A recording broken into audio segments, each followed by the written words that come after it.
Hi, my name is Penny De Los Santos. I'm a photographer, a director, and a visual storyteller. And welcome to Depth of Field, a podcast that looks at creativity and inspiration and tries to answer how to tap into it and find it more for any visual storyteller, really anybody. Right. My guest is Elizabeth Krist, and rather than like guest, I mean, I know this is a very special guest. I am a little nervous. Elizabeth has like a 20-year career at National Geographic as a picture editor. You also sit on the board of the Women Photograph organization, Right. foundation, In the database, and also the W. Eugene Smith Memorial Fund. And you're an advisor to Eddie Adams Workshop, National Geographic photography seminar, a lot of different things. Obviously, I mean, Elizabeth has had an incredible career and has influenced my career in a very big way. As a photographer, I worked with you the few times I did, but I always came to you for visual advice. Very early on. Yeah. And still, you know, I mean, I feel like I always come to you kind of looking, I always feel misguided. Am I going the right way? And I always feel like you impart such wonderful advice to me. I'm just always happy to be in touch with you and have any excuse, to talk and think about photography. Well, you've influenced my career, and I wanted to talk to you because I know I'm not the only one. I know you've worked with some of the world's best photographers. And you're an amazing influence. And I just have to say, like, the handful of times that we actually did get to picture edit together were, I mean, I loved how you pulled out the nuance in images that I didn't always find myself. But obviously I shot it, so you found it. Right. But I've always admired the images that you're drawn to. And I do feel like I learned so much whenever I hear you talk about photography. Well, I'm very glad to hear that. That makes me very happy, Penny. So I'm asking everybody kind of the same question. You know, a lot of the people that listen to the podcast are, mid-career or starting out in photography or visual storytelling in some way.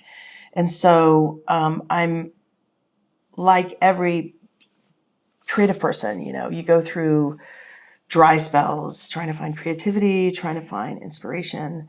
And so I'm asking every person that comes to be on my podcast, what was one of those times for you? It was like a moment where you felt like you weren't where you wanted to be, but you were close. You could feel kind of like the groundswell underneath you.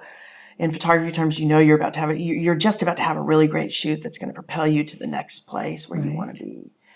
And in that space, like, how did you get through it? I'm sure you've seen a lot of photographers in that space. So That's true. I wanted to ask you questions around that, really, because I feel like you're aside the photographer, really kind of like their guru, kind of walking them through the space, helping them visually kind of get through a shoot and really see it better, understand maybe what they didn't get, what they could get. So Elizabeth would look at every single photograph I made and be able to find the diamonds in the rough and talk about what I wasn't getting, what I was getting. So I feel like I'm asking you a lot of questions in one question. Sure. But I know you've been thinking about this question, so I just want to. Right. I want to give you an opportunity to say whatever you want to say in this moment. Right. Well, I will say, first of all, that I had a lot of difficulty thinking about this question because when I think about creativity, it's very different for me as an editor. I don't have to come up with inspiration out of nothing. I'm always incredibly fortunate that I can be stimulated and engaged by work that other people create. And so to me, that is the godsend and the lifesaver. So, I was trying to think about examples, and the one time that I can think of where I really felt like I was floundering, and it wasn't too long actually before I sort of came out of it, but I was really struggling because the Chinese edition of National Geographic asked me to edit a book on China. And so I was thrilled because I could go into the archive at National Geographic, which has 11 million photographs.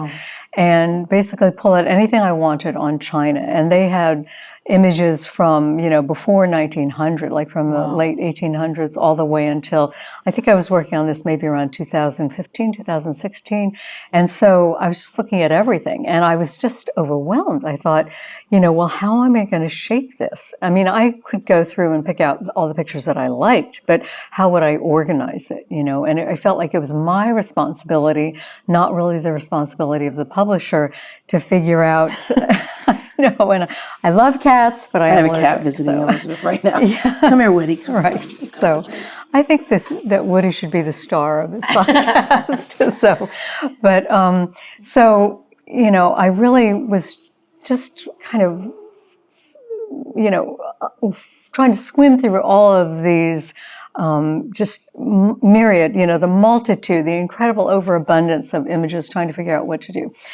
And I finally started thinking about the fact that the images covered such a long time span, because first I thought, well, should it be geographic? Should we look at different areas of China? Should it be something like seasonal? Should it be, talking about, the economic progression? Should it be chronological?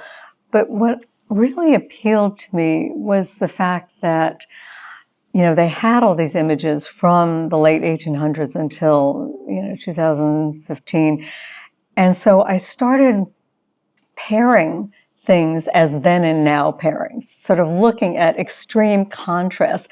And then I got very excited because I thought, this was something where it's combining the two created yet a third element. It was like trying to do something new and not just group things. And so that was what we did for the introduction. And so I had all these sort of then and now pairings in different categories and then divided up the rest of the images in more kind of expected categories, like I haven't looked at in a long time, but maybe work and play, something with, I don't remember, festivals or ceremonies, that kind of thing. And so there were a lot of different, family life, I think. And so the rest of the images, and there were hundreds of images, we could sort of divide along those lines and then just look at different sort of situations and palettes, for pacing and rhythm and make them different sizes and have pairings within the chapters. But for the beginning, what we did for sort of the big portfolio, the introductory portfolio, it was just so fun coming up with sort of then and now pairings, like a historical picture and then a current picture. Oh, very cool. And I love that. And it really sparked, not only my excitement, but also all these ideas of how China had changed, over the decades. So that was really fun. And so but again, very different from me, as an editor and not as a generator, a creator of images, to be able to, be kind of stimulated by the content. And so every project I work on, that is my, saving grace, is that I'm able to look at all of what other people have made, which is always so, tremendous. Well, people probably ask you these kind of questions about like, what do you find? I mean, so I just want to ask you questions around working with photographers. Sure, absolutely, anything. What do you find that, is often kind of the roadblock for many of them? Are there common themes? I would imagine there are common things that you've seen among many of the photographers that you've worked with, like I think for the youngest photographers or the very early career photographers, what can be intimidating is that they haven't quite found their voice. They haven't quite found the way that they like to see the world, and they haven't just figured out also, of course, how to make a living or how to, bring their vision or what they're really excited about or interested in into sync with what people are willing to pay them for. And so I think that's really difficult. And so that's one thing. And then I often find with mid-career people, maybe they've sort of made a big splash when they were younger. And it's like, how do they keep growing and changing? And, people sort of at my age or, people who, can be either very established or still really struggling, when they're in the 50s and 60s, are trying to figure out, well, what is my legacy going to be? What do I want to do with the time that's left to me? Or, I have this incredible body of work, and what's going to happen to it after I die, So there are all kinds of different things. And some people, both mid-career and later career, are also, they've been very successful, but are they just repeating themselves? Are they just doing the same things over and over? And maybe people are still rewarding them for that, but maybe, it's other getting people, harder and harder, it seems. Well, right? That's not Is that surprising. What you're? Yeah. But I think, especially after the pandemic and the lockdown, I think a lot of people are struggling to try to just come back to have not only, income, but also just sort of a flourishing creative life. So it's hard. So what is, I'm curious what your answer would be for this question. So how do you find your voice? How does a photographer find their? Well, there's no set answer because for every photographer it's different, right? And what does it mean to find your voice? Oh, I think to find a way of seeing that isn't exactly like everybody else's, so that if you're standing next to somebody and you're photographing the same situation, or if you're approaching the same project, you find a different way of doing it. And I think, I personally love, my favorite thing to do is just to look at anything visual. And so I spend a lot of time in museums and galleries, and I'm very old school. I like to actually go in person, and I love to listen to creative people talk, the way we're talking, or just having a photographer or an artist, show their own work and talk about her work, talk about his work, and, sort of what got them there. I think it's interesting because I think different people are moved by different things, and a lot of people are inspired by the technology. You see some people really responding to, whatever comes along and sort of bringing something different to that. You could see people, I just remember a story that I did with David Duvlay in which he wanted to photograph these tiny little sea creatures, so like slugs, but they were brilliantly colored, and they're called nudibranchs. And a lot of people have proposed stories on this before, but he had this idea of bringing down a little plastic studio, white plastic studio underwater, and having a marine biologist move the slug into the studio and photographing. So he was basically silhouetting them against white. And, that was a really different way of looking at it. And of course, people have done very similar things in terms of, just kind of turning people's minds around so that they just see something differently. Or I look at somebody, a relatively young photographer named Alexei Uranev, who came out of ICP and was just in the Netherlands, moved back to New York. And he's so inspired by AI and machine learning. And he's been incorporating that into documenting the experience of his grandfather in World War I'm going to get this wrong, World War I, I think. And so it's just interesting to see, or World War II, it must be World War II. And so it's just interesting to see how different people are utilizing, the tools that are out there. Even though, of course, AI is what's really spooking, freaking people out. Yeah, so. It's interesting. Wow. I love that. Right. I love what you just said. That's really interesting. Well, but I think, to speak to what you said, people have different ways of finding their voice. And people are also really gifted at different phases in the creative process. And some people have a million ideas and they're bringing over. Other people are really great at, once they snag an idea that excites them, at doing the research and sort of ground truthing it and figure out what's really actually going to work. And other people are really great at executing it and doing all the technology. And other people are great at getting it out there so it reaches an audience. But to me, the other things that people can think about is, who are you trying to reach? Who are you trying to move or inspire or, become a catalyst to make them do a specific thing, and, what are you trying to serve? What kind of purpose, and I think, being a voracious reader too, I think also is really important to know what's going on. If you're interested in, photographing reality and not constructing reality, I think it really helps to know, what is happening in the larger world, so you can decide if there are things out there that you want to document. Wow, interesting. So just all these things. Yeah. But that's so interesting. And I'm curious what your thoughts on, where do you think storytelling's going? I'm sure everybody is talking about that, but do you feel like there is still a home for storytelling? Do you still? Well, I mean, I don't know enough about the entire sort of universe of visuals to know if there's a particular if there's a particular trend or groundswell in a particular direction. But I guess I feel like, does it matter? It's like if each person can figure out what excites them and what they want to do and not, get stuck in a rut doing the same thing over and over. I guess that to me is the most important thing. But I do feel as if the one thing that does cause me a lot of concern is even when photographers, any kind of artists, are able to find the funding to create new work, it feels as if the outlets for disseminating them to a wider audience are really becoming much more limited, and I really worry about that. For so many decades, I feel like National Geographic was such a fantastic place to get your work out, and it still is, but, it's like so many other publications, I don't know how much their funding is going to remain sort of unlimited, or they're becoming much more,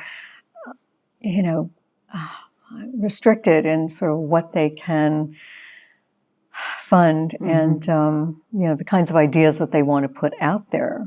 It's hard to predict. But, and then of course there are some fantastic places still out there, like the New York Times Magazine and the New York Times in general, the Daily. But, I don't know enough. Well, I don't know enough about the newer sort of places that are doing, things like strictly online or, in the world of Twitter and Discord and, all of that and NFTs. And I feel like there are amazing projects happening, but I don't know how the creators are being rewarded in any kind of financial way so that they can actually make a career and have a family if they want to have a family, but I definitely think the mainstream print outlets and even online, that sort of legacy places are shrinking, the number is shrinking. Well, I wanted to ask you, is it possible for a photographer to pick up the camera and just photograph people, just people on the street and just keep photographing people on the street and have a passion for just photographing people on the street? Right. Bill Cunningham will say, or whoever the next Bill Cunningham is. But there's still space for that to happen, for someone to just have a passion for photographing people. Right. I mean, look at Jamel Shabazz. I think he is extraordinary. How many years has he been doing that in places like Brooklyn and the Bronx and just Harlem, incredible body of work. But, to me, the most important thing is to keep making the work, because nothing else matters if you don't have the work. Who cares if you can get something out there or not? If you have work that you really love and believe in, that's the most important thing, make the work. Right? So, but of course, the tricky thing is, how do you know how you want to be spending your time, It's tricky. I mean, to myself, I feel the same way. I'm kind of like, wow, I've been shooting food. I made a conscious decision to turn a corner and really focus on commercial and advertising for financial reasons. Sure. Living in New York City, the overhead's high. And now, I feel like it's been great. It's certainly slowed down. And but I'm at this place where I really miss what I fell in love with. Right. Why I became a photographer. Right. Why I even wanted to shoot food, really. And it was about the culture around food. And how people connect in a space around food. And, and so while the outlets for publishing, food culture and food place are limited, I want to get back there. Right. I really feel like it's something that isn't being done, and I'm trying to shoot it more. But I don't, you touched on this, but financially, it's just like, who's going to support that? Right. So then I think you have a decision to be, I think there's a place where you can make the work and make really beautiful work and put it out there on all your social media outlets, and hopefully somebody will come around and be like, There'll hey, be a match. I'd love to hire you to do this, or I think this style would work with this idea we want to run in a campaign or something. Right. I guess what I'm saying is, my feeling is to really find your voice. It means what you're most excited about when you pick up the camera. No, it's true. And also, I think just say, I think that's why personal projects are so important. Yeah. I mean, I love the idea that people, are just going through their daily lives and then they see something or read something or, or talking to somebody and something comes up that seems like an amazing sort of opportunity. And maybe it's something only they would have access to or only they've thought about. And then they think about visually, what's the most effective way of getting that out. And it's true, a lot of people are relying much more on grants and that kind of funding and creating the work first and then sort of shopping around for a home for it, because many places, geographic included, are much more interested in existing bodies of work because it's a great way to break into a place, because it's like proof of concept. They see one that you can do it and that you have the organizational skills and the inspiration to actually pull something together. So, but of course, it's tough because it means that you have to come up with the funding first. So that is really difficult. But then, of course, it's what you said, you put it out on social media and then you have to try to hope, but you also have to do your homework. What are the places that you love to look at? What are the magazines you love to look at, or the websites, or, the different feeds that you're seeing in different social media where people are doing exciting things? Or, what are the places that are doing live events? What are the public art projects that you love? That's the other thing. I think people sometimes, they're not thinking about like universities that have like galleries, or they're not thinking about university publishing or, special collections in libraries, or just thinking about, events, TED type talks. But, for anybody, you could do it for a museum that has a related, or a gallery that has a related project, or for, the department of a university, if it has particular subject matter that's related to your project, maybe they want to host you, to come do a talk. I mean, there are just and I am a huge believer in public art. I mean, I really am a huge fan of Photoville, which I love. It's a festival in Brooklyn, and that you can apply for. But, there are many other places, like the Public Art Fund in New York does fantastic work. And look at Four Freedoms, what they're putting out on billboards, and other outlets across the country. I just feel like, there are, for every local, think local too, think about cities like, Cincinnati or Austin or, I don't know, Phoenix, whatever. And, think about what are the public art opportunities there? It's like That's so smart. And also, what the MTA is doing. I don't know which department kind of does it in New York, but the subways in New York and the buses, they're sponsoring incredible work. Like I saw one of my favorite artists, Vic Muniz, has like these mosaics on the Second Avenue line that are fantastic. And, they have a lot of other people, William Wegman, who've done, projects for them. And of course, those are much more permanent, but they're also like, they did something with all the 300 like bus stop kiosks that Ida Muluna, out of Ethiopia had her work, appearing just, for a couple of months, but it was amazing exposure and just such incredible way to reach people in their daily lives. And so I think, there are things like that. And it's the same with funding, look at local funding. A lot of these metropolitan areas, will have, something that you can explore, like Chicago probably has incredible things, Yeah. So. Cool. Yeah. All right. So I feel like we've touched on some things, and you've definitely talked about looking a lot, All right. I once bought a little pouch, a little zip pouch, and it said, I eat art for breakfast, and that's my motto. It's like I just love sort of devouring, visuals at any time of day. But it's just, yeah, I feel like you just have to look all the time if you want to make anything visual. Constantly looking. Yeah, I think so. Personally, I mean, for me, it's one of my greatest joys. But the other thing that I think is really important for people to remember is to build your community. I think, to be able to have friends you really trust to discuss your ideas with and to show your work and to look at their work and just, find out what have they been looking at. And of course now it's all been, elevated to a much broader sort of community because you can do it on social media, but I still love doing it in person, and so I love anytime friends come out from out of town and we can go see an exhibition, I just make huge lists of everything that's in New York, but I'm spoiled New York. I know. I love when you write me an email and you're like, this exhibit's going on. You want to meet me? And I'm like, yes, yes, absolutely. Right. Because I just think, the stimulation of being connected to people and being able to trust what people are thinking is so key. Yeah. So. It's true. I think that you have to have your eyes open constantly. And I think you do need to be looking at everything. And I definitely feel like for me as a storyteller, inspiration comes from so many different places.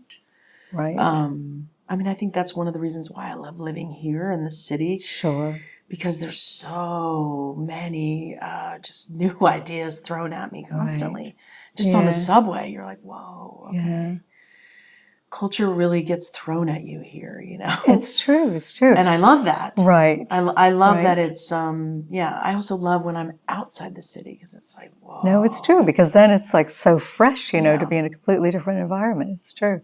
So I still have a little bit of a hard time, I shouldn't admit this publicly, with nature because all the trees look the same to me, but it's ignorance. If I actually bothered to learn about the different plants and birds, it would be amazing. I look at people like, Diane Cook and Len Gentill, and, they know every bird and every plant, and I'm just like floored. And, for them, it's pure inspiration. Yeah. So it's fantastic. But then, I was also thinking about the fact that people who are more my contemporaries are like, Maggie Stieber have turned to completely different kinds of work, like The Secret Garden of Lily La Palma, in which she's photographing a lot of friends sort of doing, these sort of noir scenarios and reenacting them.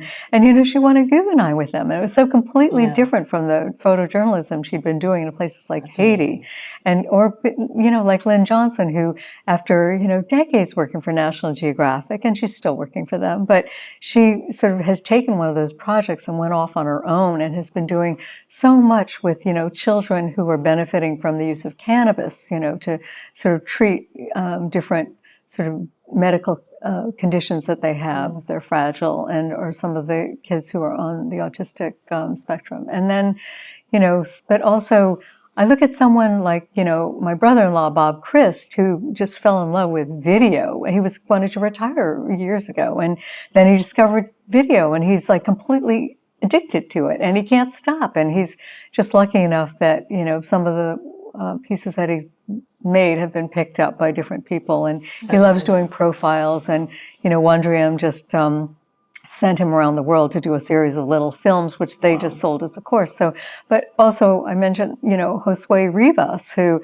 has such incredible integrity as a storyteller, telling, talking about indigenous values and the whole universe of his own, people. And that's amazing. And then, Adidas or Nike or one of the, athletic apparel places hired him because they want to align themselves with his kind of integrity. And so, if you can find someone who's basically willing to sponsor your message, to get it out there, and you're able to make a living, that is really incredible too. So, I mean, that's sort of the best possible outcome, right? So it sounds like it's about just really finding your voice and believing in that voice and sticking to it.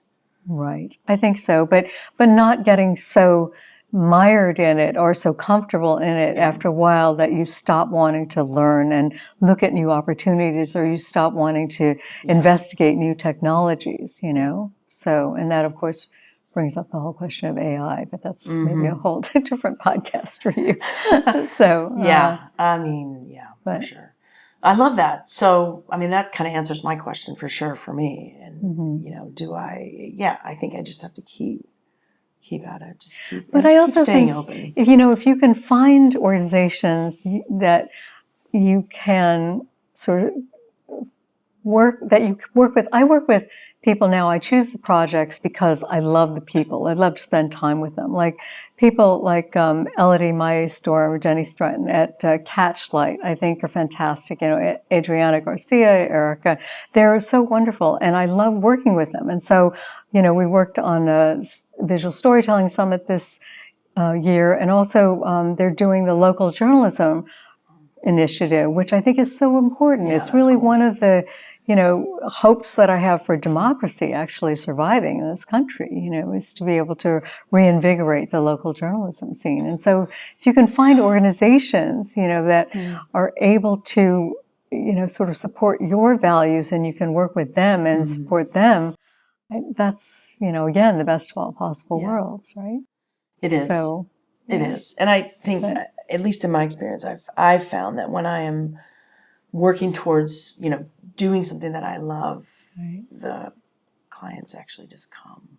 I think that's exactly right. They see the work. They react to the work. Right. They can see the integrity. Right. They can see the, the passion behind it. And then they want to work with you. And you're lucky enough, that we live in an age in which you can reach people directly through social media instead of having to go through a million gatekeepers. It's way easier now, Yeah. So, it's true.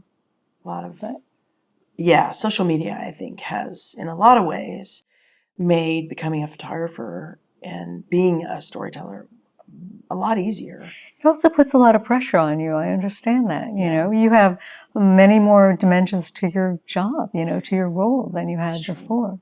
So. It's true. I mean, photography at the end of the day, and here's the funny thing. I mean, yes, it's your passion. It's what you love to do. But at the end of the day, for a lot of us, myself included, you still have to make a living. It has to be able to support you in some way.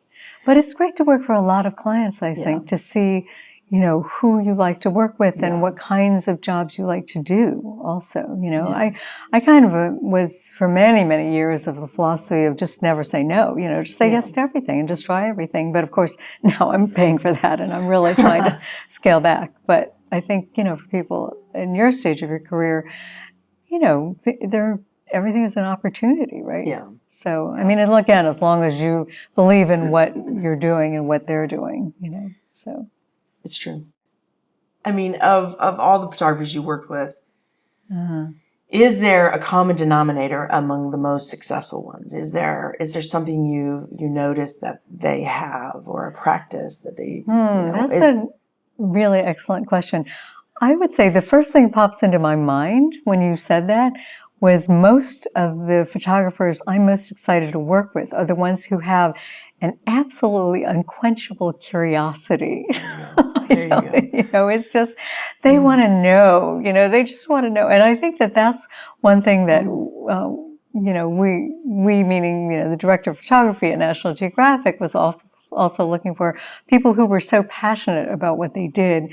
And they just wanted to know everything about something because that takes so much of the weight off of the editors and the publication. If that person is so immersed in that world, you can trust that they're going to guide you past all the minefields and, the problems. They're going to be prepared, and they're going to help you help them, basically. So I think that's excellent. Yeah. And, I love when I can learn so much from a photographer too. It makes it so rewarding. And so many of my lifelong relationships are from photographers that I met through work. And, because they had that, just sort of laser beam, desire where they just couldn't stop learning, it's irresistible, I think.